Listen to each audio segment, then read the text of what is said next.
Look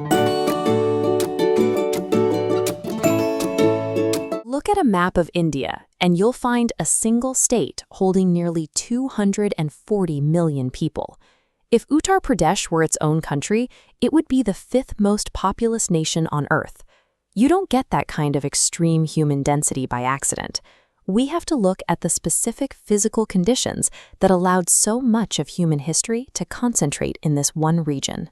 The engine of this growth is the Indo-Gangetic Plain, particularly the convergence of two massive river systems, the Ganges and its tributary, the Yamuna, meeting at Prayagraj. For millennia, these rivers acted as a natural conveyor belt, constantly dragging mineral-rich alluvial deposits down from the peaks of the Himalayas and spreading them flat across the central plains. This soil composition gave early human settlements an immediate, massive agricultural surplus. Immense population density is a mathematical result of an unbeatable geographic advantage. The land could feed millions, so millions came. Because the Central Plains, known in ancient times as Madhya Desha, offered such reliable harvests, early populations were freed from the daily grind of pure survival. That surplus of energy created a vacuum for complex philosophy. By the 6th century BC, this exact environment birthed two major world religions, Jainism and Buddhism. The defining milestones of the Buddha's life are anchored in this soil. He preached his very first sermon at Sarnath and took his final breath at Kushinagar. This transition from survival to stability allowed the region to become a net exporter of ideas, providing the cultural groundwork for philosophies that eventually reshaped the spiritual landscape of Asia.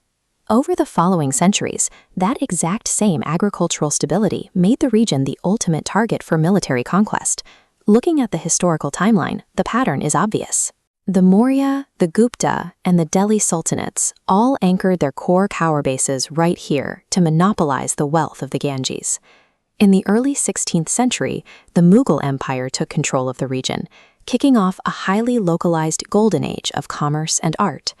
Empires do not choose their capitals at random. They construct their thrones directly on top of pre-existing agricultural and trade arteries. To see what that imperial peak actually looked like, we have to zoom in on District Number 1, Agra, sitting strategically on the banks of the Yamuna River. Under rulers like Akbar, Jahangir, and Shah Jahan, Agra was elevated to the absolute center of the Mughal Empire. This concentration of power triggered a cultural explosion. Commerce and arts collided, and Agra even became the testing ground for experimental, syncretic religions like Emperor Akbar's Din-e-Ilahi.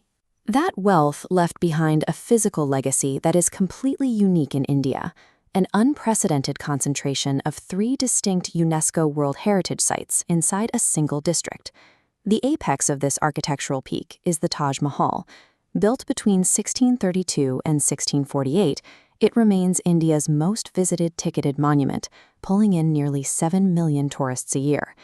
These UNESCO sites are beautiful, but economically, they are petrified evidence of the supreme financial dominance of the Mughal era. You don't build monuments this grand unless your treasury is overflowing. When those empires eventually fell, their courts dispersed, but their highly skilled artisan class stayed right where they were. While specific courtly arts like marble inlay and Zari Zardozi persisted, they established a much larger structural legacy, a concentrated culture of specialized manufacturing and established trade routes. This allowed cities like Agra and Kanpur to eventually pivot into modern manufacturing titans, driving a massive percentage of India's leather and footwear production. Modern industrial hubs like these are the beneficiaries of that centuries-old commercial infrastructure. The region didn't just inherit the crafts, it inherited the systems required to produce and trade at scale. Pulling our focus back out from Agra to the entire state of Uttar Pradesh, we find ourselves right back where we started, the Central Plains. The modern economic baseline is staggering. Uttar Pradesh remains India's largest producer of food grains, generating roughly 20% of the country's entire output. The exact same alluvial soil that fed early Buddhist monks now produces massive yields of rice, wheat, maize, and bajra to sustain millions today. From a spiritual cradle to a seat of global empires to a modern industrial titan. The entire sequence of Uttar Pradesh's history was permanently written the moment the Ganges and Yamuna carved the landscape.